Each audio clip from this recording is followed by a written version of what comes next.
जिठानी की 5 रसोई। अरे यार, ये दीपा कहाँ रहती है आजकल? उसका कुछ पता ही नहीं चलता। मैंने तो उसे कई महीने पहले देखा था। क्या बात है, तबीयत तो ठीक है ना उसकी? अरे ठीक ही होगी, वो कहाँ किसी से बात करती है। मुझे तो ऐसा लगता है नक चिड़ी है 1 नंबर की। न घर से बाहर निकलती है, न हाय हेलो करती है। अब हमें किसी के आगे पीछे क्यों घूमे भाई, इसलिए मैंने भी ना उसको इग्नोर करना शुरू कर दिया है। बिल्कुल ठीक कह रही हो। अरे पहले तो मैंने कई बार उसे हाय हेलो भेजा है, लेकिन उसकी तरफ से कोई जवाब ही नहीं आता।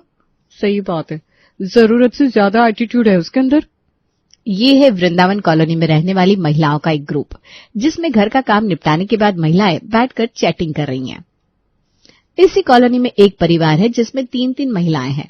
सास उर्मी, छोटी बहू रागिनी और बड़ी बहू दीपा। रागिनी एक वर्किंग वुमन है, कॉलोनी की औरतों के साथ, इसलिए उसका कुछ खास संपर्क नहीं है। हाँ, लेकिन अपने साथ काम करने वाले स्टाफ के साथ उसकी अच्छी बातचीत और दोस्ती है। सास उर्मी तो घर गृहस्थी से मानो संन्यास लिए बैठी है, इसलिए घर में काम की आंधी आ जाए या तूफान, उन्हें इस बात से कोई मतलब ही नहीं है। उर्मी को 2 वक्त का खाना समय पर मिल जाए, इससे ज्यादा उसे किसी बात से कोई मतलब नहीं। वो तो बस सुबह शाम मंदिर में अपनी कीर्तन मंडली के साथ भजन पूजन में लगी रहती है और बाकी समय अपनी सहेलियों के साथ फोन पर जी भर की चुगली किया करती है। भाभी आज प्लीज मेरा खाना मत बनाइएगा, आज मुझे अपने दोस्तों के साथ एक सोशल इवेंट में जाना है। अरे रागिनी, अभी 3 दिन पहले ही तो तुम अपने दोस्तों के साथ घूमने गई थी ना, आज फिर? हाँ भाभी, अब क्या करें, हमें तो घर से बाहर निकलना होता है, 4 लोगों से मिलना जुलना होता है। आपकी तरह घर में रहकर बस रसोई में खड़े होकर कलछी हिलाने से काम नहीं चलेगा। देश दुनिया की खबर रखनी पड़ती है, जमाने के साथ कदम से कदम मिलाकर चलना पड़ता है, तब जाकर लोग आपके ओपिनियन की वैल्यू करते हैं। अच्छा, अभी मेरे को ना लेट हो रहा है, मैं निकलती हूँ। अब याद रखना शाम को मेरा खाना नहीं बनेगा और मैं थोड़ा लेट ही आऊंगी। रागिनी बातों ही बातों में एक बहुत ही चुभता हुआ सा तीर जिठानी दीपा की ओर चला गई थी, जिसने उसके मन को घायल कर दिया था। अरे बहू, यहाँ मुंह लटका कर क्यों खड़ी है? क्या क्या कर गई रागिनी? कुछ नहीं माँ जी, वो रागिनी को आज अपने दोस्तों के साथ कहीं बाहर जाना है, इसलिए वो शाम को लेट आएगी। हाँ तो कोई बात नहीं, वो नौकरी करती है ना, उसका काम के लिए लोगों से मिलना जुलना भी तो जरूरी है। अच्छा हुआ तुझे समय से बता दिया। जी माँ जी। अच्छा, मैं भी ना आज मिसेस शर्मा के यहाँ रामायण पाठ में जा रही हूँ, उसके बाद हम सब सहेलियां मिलकर दिल्ली हाट जाएंगे। दिल्ली हाट? वो कहाँ पर है माँ जी? अरे बहू, कौन सी दुनिया में रहती हो भाई तुम? तुम्हें पता नहीं, हर साल फरवरी के महीने में हमारे शहर में दिल्ली हाट नाम से प्रदर्शनी लगती है, जिसमें हैंडलूम का बहुत अच्छा सामान मिलता है। नहीं माँ जी, मुझे तो नहीं पता, बल्कि मैं तो आज पहली बार आपके मुंह से ही सुन रही हूँ। अनाड़ियों वाली बात मत किया कर बहू, कितने साल हो गए तुझे शादी करके इस शहर में आए हुए, और तुझे यह नहीं पता कि यहाँ पर दिल्ली हाट लगता है। सास की बात सुनकर दीपा का चेहरा एक बार फिर से उतर जाता है। वो जाकर रसोई में अपना काम निपटाने लगती है। माँ जी, तो आपका खाना भी नहीं बनेगा क्या? बनेगा, क्यों नहीं बनेगा भाई, पेट पर पट्टी थोड़ी न बांध कराएंगे, बल्कि सिर्फ मेरा मत बनाना, 6-7 लोगों का खाना बनाकर टिफिन में पैक कर दो। मेरी सहेलियां भी तो साथ में रहेंगी ना, हम सब लोग मिलकर खा लेंगे। और सिंपल रोटी सब्जी मत बनाना, कुछ अच्छा सा बनाकर पैक करना। ठीक है माँ जी, मैं बना देती हूँ। सबको चाय नाश्ता कराने के बाद दीपा सासू माँ और उनकी सहेलियों के लिए टिफिन बनाने में व्यस्त हो गई थी। कई घंटों की मेहनत के बाद उसने सासू माँ का टिफिन और घर में बाकी लोगों के लिए लंच बना लिया। उसके बाद उसने घर के बाकी काम निपटाए और फिर शाम को जैसे ही चाय का कप लेकर बैठी, पति सुरेश का फोन उसके फोन पर आने लगा। क्या कर रही हो? बस चाय पी रही थी, आप बताइए। तुम्हारा सही है, घर में खाली बैठकर जब मन करे तब चाय नाश्ता करते रहो। एक हमें देख लो, हमें तो सांस भी बॉस की मर्जी से लेनी पड़ती है। अच्छा सुनो, कुछ अच्छा खाने का मन है, शाम को ना अपने हाथ का कुछ स्पेशल सा बना देना। स्पेशल? बताओ ना क्या खाना है आपको, अभी माँ जी के लिए भी स्पेशल बनाकर ही खाली हुई हूँ। अब ये मत बताओ कि सिर्फ 2 टाइम का खाना बनाकर तुम थक जाती हो। अरे ऐसा कौन सा पहाड़ तोड़ना रहता है, अगर माँ के लिए कुछ बनाया भी था तो क्या हो गया, शाम तक आराम कर लो, थकान उतर जाएगी। उसके बाद कढ़ी चावल, पालक पनीर और बैंगन का भरता बना देना। जी ठीक है, बना दूंगी। दीपा बुझे मन से जाकर रसोई में खाने की तैयारी करने लगती है। कुछ ही देर में बुआ जी घर पर आती है, जिसे देखकर दीपा की सास उनकी खातिरदारी में जुड़ जाती है। अरे दीपा बहू, देख तेरी बुआ जी आई है, ऐसा कर बेटा, चाय के साथ ना थोड़े से ब्रेड पकौड़े बना लेना। जी माँ जी, अभी बना लेती हूँ। दीपा अभी ब्रेड पकौड़े बना रही थी कि इतने में उसकी सास रसोई में आती है। अरे कितनी देर हो गई, चल तू गर्मा गर्म बनाती जा, मैं नाश्ता ले जाकर जीजी के सामने लगा देती हूँ। बनकर तैयार हो चुके ब्रेड पकौड़े और चाय सासू माँ ले जाकर अपनी ननद के सामने रखती है। फिर दोनों ननद भाभी बातों में लग जाती है। कुछ ही देर बाद रागिनी भी ऑफिस से आ गई थी। बुआ जी को घर पर आया देख रागिनी बड़ी खुश होकर बुआ जी के पैर छूती है, फिर सोफे पर ही अपना पर्स पटक कर उनसे बातें करने लगती है। एक बात बताऊं भाभी, तुम्हारी छोटी बहू अभी ऑफिस से आई है, लेकिन देखो कितनी संस्कारी और मिलनसार है। जरा सी भी थकान नहीं है इसके चेहरे पर। अपने कमरे में भी नहीं गई, बैठकर मेरा हाल चाल लेने लगी। और एक तुम्हारी बड़ी बहू है, कितने घंटे हो गए मुझे आए हुए, लेकिन 10 मिनट मेरे पास बैठी नहीं। भाई काम अपनी जगह है, लेकिन घर पर कोई रोज थोड़ी ना आता है। घर आए मेहमान के पास भी तो बैठकर सुख दुख पूछना चाहिए कि नहीं।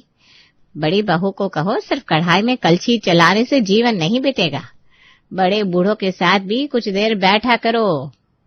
बुआ जी और सासू माँ की बातों की आवाज दीपा के कानों में पड़ रही थी और बुआ जी का कहा हुआ एक एक शब्द मानो उसके दिल पर गहरे जख्म दे रहा था।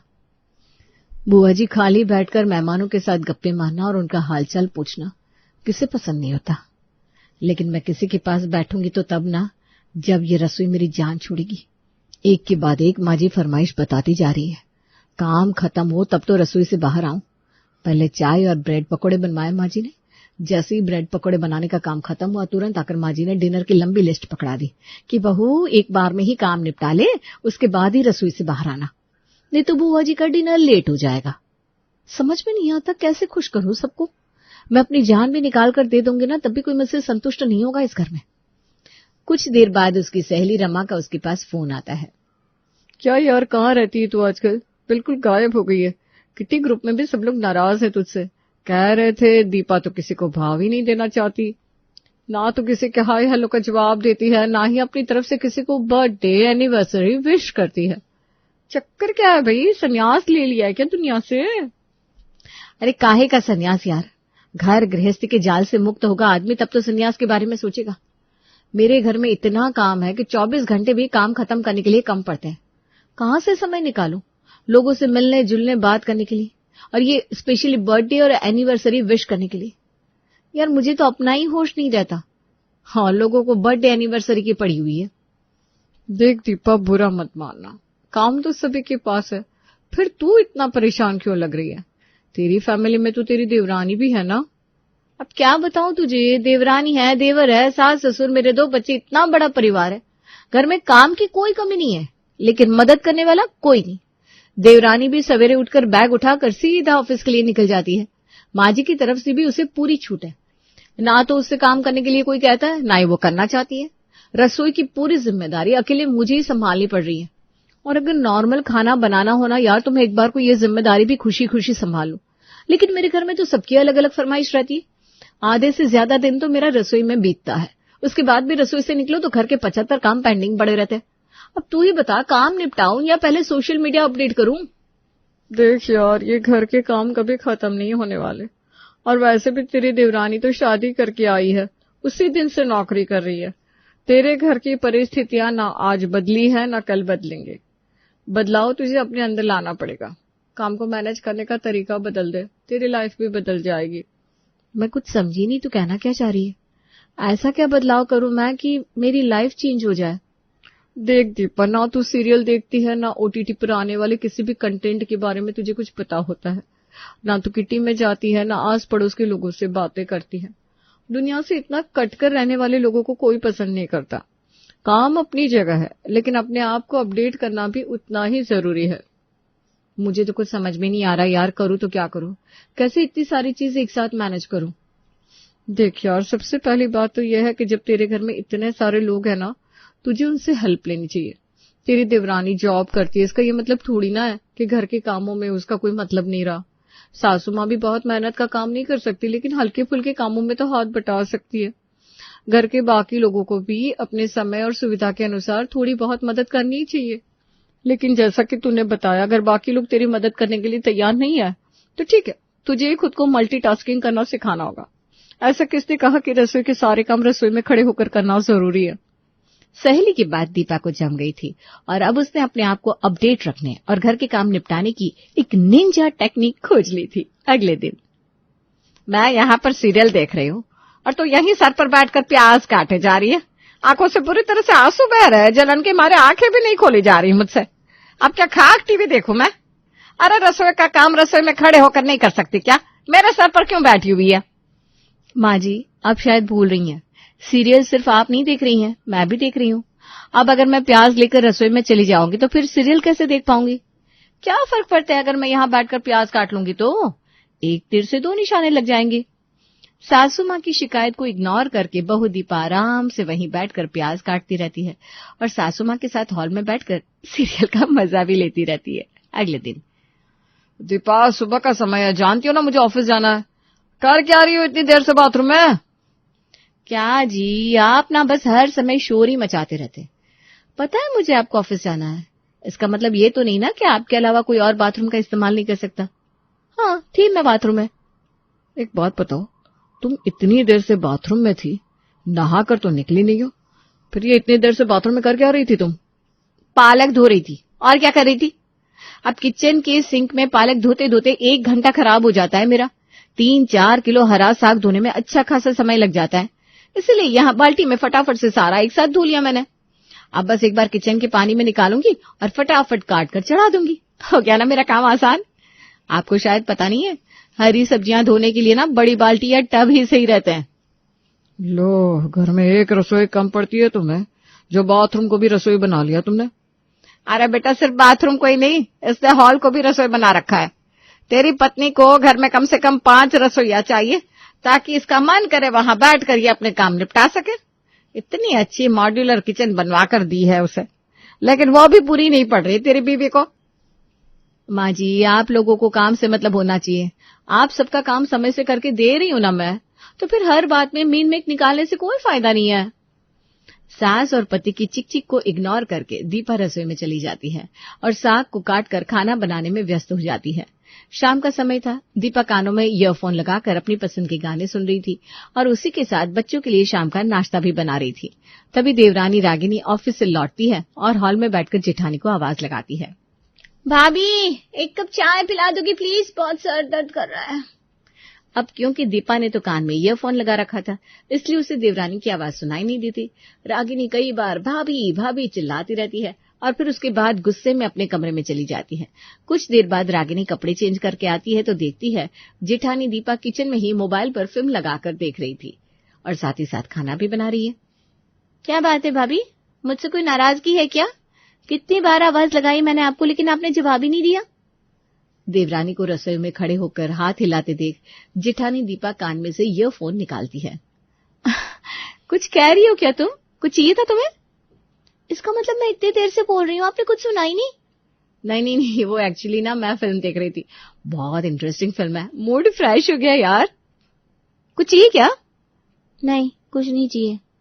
गुस्से में रागिनी बाहर हॉल में आ जाती है और सास से कहती है, मम्मी जी ये घर में चल क्या रहा है? कमरे को रसोई बनाया हुआ है, रसोई को कमरा।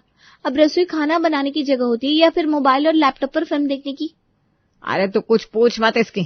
कल मेरी सहेली घर आई थी तो ये महारानी चाय के साथ साथ सब्जियों का टोकरा भी ड्राइंग रूम में उठाकर ले आई। हम दोनों सहेलियां बातें कर रही थी और ये वहीं बैठकर लहसुन प्याज छिलते हुए उसके साथ गप्पे मारने लगी। अरे छोटी बहू, पूरे ड्राइंग रूम में बदबू मचा के रख दी इसने। इतनी शर्म आई ना मुझे अपनी सहेली के सामने कि क्या बताऊं। इसके तो आजकल तेवर ही बदल गए हैं। बेचारा सुरेश भी कल कह रहा था, जब देखो ये बेडरूम को रसोई बनाती रहती है, बेडरूम में मटर का थैला लेकर बैठ जाती है और वहीं पर मटर छिलकर गंदगी फैलाना शुरू कर देती है। मुझे तो लगता है दिमाग खराब हो गया इसका। बेडरूम, बाथरूम, हॉल, आंगन, छत कुछ नहीं छोड़ा उसने, सबको रसोई बना दिया। आजकल रसोई में तो इसके पांव टिकते ही नहीं है। कोई भी काम हो कूद कर रसोई से बाहर आ जाती है और पूरे घर में गंदगी फैलाती रहती है। अरे बस करो भाग्यवान, थक गया हूं तुम सबकी शिकायत है सुनते सुनते। तुम सबको बड़ी शिकायत है ना कि बड़ी बहू ने पूरे घर को रसोई बनाकर रख दिया है। बेडरूम हो या हॉल, छत हो या आंगन, हर जगह वो रसोई के काम ही फैलाए रहती है। तो मैं बताता हूँ कि उसने पूरे घर को रसोई क्यों बनाया है। उस बेचारी के पास रसोई का इतना काम है कि सुबह से रात हो जाती थी लेकिन उसके रसोई के काम खत्म नहीं होते थे। जब वो बेचारी दिन के 6-6 घंटे रसोई में खड़ी रहती थी तब तुम लोगों को उसकी हालत दिखाई नहीं दी। तब तुम में से किसी ने कभी भी उसकी मदद करने की कोशिश की या उसके हालात के बारे में सोचा? अब 2 दिन से उसने अपने सुख के बारे में क्या सोच लिया, तुम सबको तकलीफ होने लगे।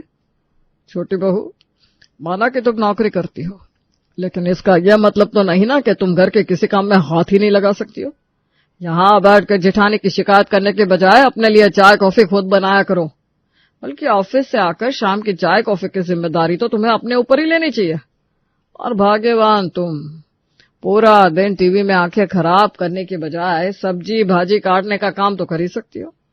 और हमारे प्यारे सुपुत्र, आपने देखा है कि सारी जिंदगी आपकी माँ को कभी सब्जियों का झोला लेकर बाजार जाते हुए, लेकिन पढ़ी लिखी बीवी मिल गई तो सारा काम उसके माथे थोप कर बिल्कुल फ्री हो गया। बच्चों की पढ़ाई हो या बाजार से सामान लाना हो, घर में खाना बनाना हो या मेहमानों की आवभगत हो, हर काम के लिए तुम सबको बस एक मशीन मिल गई है। सबने अपने सारे काम उसके ऊपर थोप दिए हैं और अपनी अपनी जिंदगी में मस्त हो गए हो। वो बेचारे सिर्फ अपने काम का बोझ कुछ कम करने की कोशिश कर रही है। उसे भी तो अधिकार है ना कि रसोई से निकलकर कभी वो बाहर की दुनिया देखे, गाने सुने, टीवी में कोई प्रोग्राम देख ले, या सब्जी भाजी काटते हुए घर आए किसी मेहमान के साथ हंसे बोले। लेकिन तुम लोगों को तो उससे भी समस्या होने लगी। अरे शर्म नाम की कोई चीज ही नहीं है।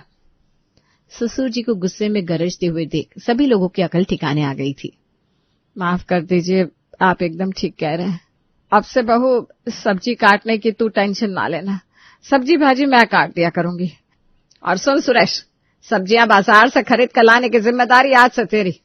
और छोटी बहू, तू भी कान खोलकर सुन ले, दिन रात जिठानी की चुगलियां करने के बजाय हाथ पैर हिलाकर थोड़े घर के काम किया करो।